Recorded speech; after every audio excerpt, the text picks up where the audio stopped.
Hi అండి, నమస్తే. బాగున్నారు అందరూ? నేనైతే బాగున్నానండి. Welcome to my channel. నేను మీ అశ్విని. ఈరోజు మనం పచ్చి బొప్పాయి ఫ్రై చేద్దామండి. ఎందుకంటే బొప్పాయి అనగానే చాలామందికి నచ్చదు, బోరింగ్గా ఫీల్ అవుతూ ఉంటారు. కానీ ఇలా ట్రై చేయండి, అందరికీ నచ్చుతుంది. మీ ఇంట్లో వాళ్ళు కూడా ఇష్టంగా తింటారు.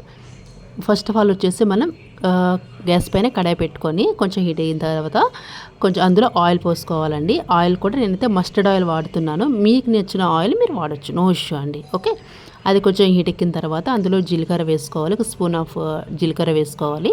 అది కొంచెం చిటపట్లాడిన తర్వాత మనం ఆనియన్స్, ఉల్లిపాయలు వేసుకోవాలండి. ఉల్లిపాయలు కొంచెం వేగుతున్నాయి అన్నప్పుడు ఎండుమిర్చి, ఓకే, ఎండుమిర్చి కూడా వేసేసుకోవాలి. ఎండుమిర్చి కొంచెం వేగుతుంది, అవి మొత్తం ఉల్లిపాయలు కూడా కొంచెం వేగుతున్నాయి అన్నప్పుడు కొంచెం అల్లం వెల్లుల్లి పేస్ట్ అయితే వేసుకోవాలండి. ఇదైతే మా అత్తయ్య గారు నాకు చెప్పిన రెసిపీ అండి. అది మీకు కూడా నేను మీతో షేర్ చేసుకుంటున్నాను, ఓకేనా.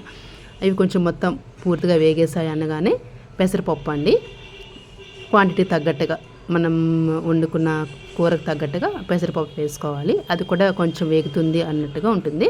ఎందుకంటే పెసరపప్పు అనేది వేగంగా వేగిపోతుంది, మాడిపోకుండా చూసుకోండి, ఓకేనా అండి. కొంచెం గోల్డెన్ బ్రౌన్ కలర్ వచ్చేసే వరకు వేగినివ్వాలి. వేగిన తర్వాత మనం కట్ చేసి పెట్టుకున్నాం కదా బొప్పాయి ముక్కలు, అవి కొంచెం చూసారు కదా చిన్న చిన్న పీసెస్గా కట్ చేసుకోవాలి. ఫ్రై కదా అండి. ఒకవేళ కర్రీ అనుకోండి కొంచెం పెద్ద ముక్కలు కట్ చేసుకుంటాము, కానీ ఇది ఫ్రై కాబట్టి చిన్న చిన్న ముక్కలు ఫ్రై కట్ చేసుకొని మనం వేసుకోవాలి. అవి కొంచెం వేగుతుంటాయి, చూసారు కదా వేగుతున్నాయి కదా, అలా మధ్య మధ్యలో కలుపుతూ ఉండాలండి. ఎందుకంటే ఫ్రై కాబట్టి మళ్ళీ అడుగు అంటిపోతుంది. అలా అని చెప్పి కొంచెం కలుపుతూ ఉండాలి. కలిపిన తర్వాత ఇప్పుడైతే మనం పసుపు వేసుకోవాలండి. ఓకే, పసుపు వేసుకోవాలి. పసుపు కొంచెం ఇలా చూస్తున్నారు కదా వేగుతూ ఉంది. ఇలా వేగుతూ ఉంటే మధ్య మధ్యలో మనం కలుపుతూ ఉంటాము, అది అలా ఫ్రై అయిపోతూ ఉంటుంది అన్నమాట. ఓకేనా అండి. ఇంకా మీరు ఎలా చేస్తారు ఏంటనేది నాకు కమెంట్ సెక్షన్లో కమెంట్ చేయండి ప్లీజ్, ఓకేనా అండి.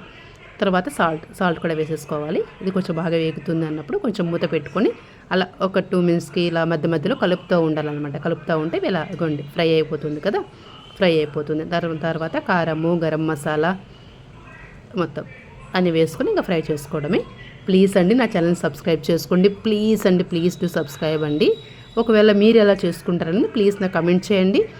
కూర మీరు కూడా ట్రై చేస్తుంటే బాగా వచ్చిందో లేదో కూడా ప్లీజ్ కమెంట్ సెక్షన్లో చెప్పండి, ఓకేనా అండి.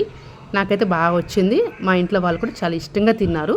ఎందుకంటే కర్రీ టైప్, గ్రేవీ టైప్ చేసుకుంటూ చాలామంది తినరు, చాలామంది ఇంట్లో. అలా అని చెప్పి మేము ఇలా ఫ్రై చేస్తూ ఉంటాము.